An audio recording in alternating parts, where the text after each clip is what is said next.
comme les hommes du commun, les hommes simples, n'avaient pas toujours l'expression et le dévoilement du plaisir, alors on s'attachait au plaisir du tzaddik.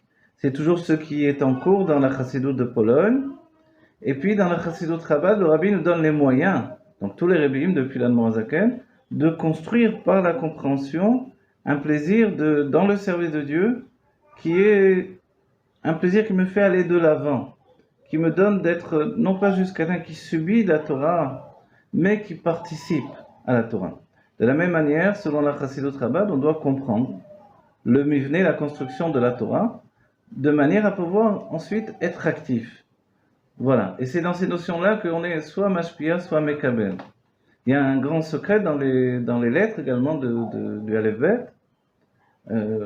Pour ceux qui savent, j'ai écrit un livre sur les prénoms, pardon. Et dans le livre sur les prénoms, c'est-à-dire une méthode d'analyse des prénoms, je donne là-bas des enseignements assez importants, on voit pratiquement nulle part, mais qui sont essentiels.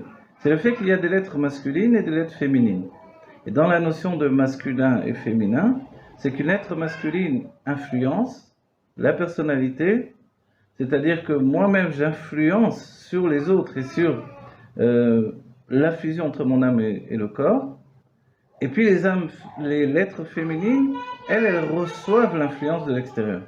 Donc évidemment, si un nom a trop de lettres féminines, alors je ne suis plus qu'en situation de celui qui reçoit les influences et je peux devenir assez faible dans l'idée populaire le dernier qui a parlé a raison. Donc on me dit quelque chose, je fais cette chose, on me dit une autre, je fais une autre.